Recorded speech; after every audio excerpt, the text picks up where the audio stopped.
We're going? Okay. So today we're going to talk about broadcasting from a lapel mic. And using the Sennheiser G3 unit, we're going to show scanning frequencies and just some of the basics of using a lapel mic using a Sennheiser. So built into my mixer case here, I have the broadcaster, but I also have the transmitter. And what we've got here is the G3, powers up pretty quickly. So what happens? You need to, every time you go to a venue, because there's so many different signals, there's so many things competing for space these days, that you really need to scan frequencies and have something that belongs to you. So what I typically do from there is I take, here's the lapel unit. That's the part that the preacher wears, and this is the part that goes in the belt. And we're going to power that up. Okay. Takes just a moment, it powers up. And then what we're going to do here is we're going to go through the menu items. We're going to go to Easy Setup. Use the up and down and you'll see that. So go to Easy Setup, press your Set button. You don't need to reset the list. We're going to scan for a new list. That's going to take a few minutes. Alright, so while it's doing that, the reason that I like having this on, you put in fresh batteries. The moment you're ready to do this process, you put in fresh batteries. You get about 4 or 5 hours of a set of batteries with these things, I've noticed over the years. Sennheiser is real good. It's almost like a bully. They will, if you try to steal that signal, as long as this is on, as long as you're synced, I have never had a situation where something gets in on that frequency. So my philosophy is get your signal going with that, and then you're locked and loaded for your ceremony.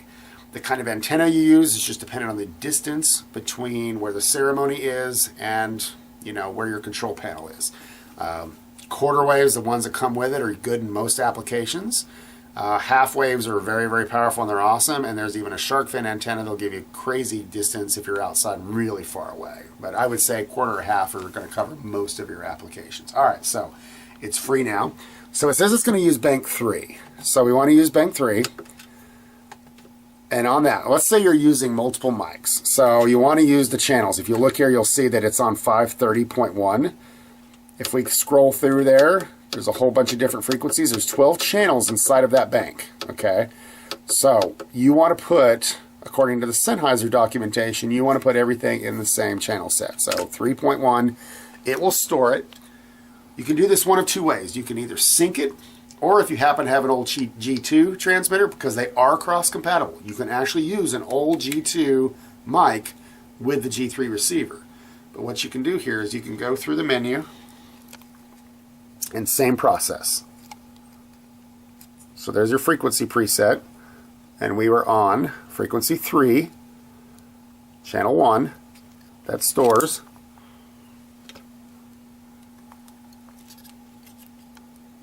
And boom. If you look on here, you can see that the peak signal, because it's right next to it obviously, the signal is 100%. So you are now synced this with this. So if you want to add another microphone, you still want to stay in the same 3 set, and then just change your channel to one of the individual channels. I usually do it 2 or 3 notches away just so the signals aren't super close to each other, but that way you can have multiple mics in the same bank of things. So maybe a handheld, or maybe a lapel, maybe a second lapel, another handheld, and then also you could actually also do the transmitter. If you want to broadcast a signal using the Sennheiser transmitter, you can put them in the same bank, but put them far enough away that they're not competing with each other. And using that set of the frequencies in that bank allows you all kinds of wireless options of receiving a signal and even broadcasting a signal. So there you go. Thanks, guys. Such an artist.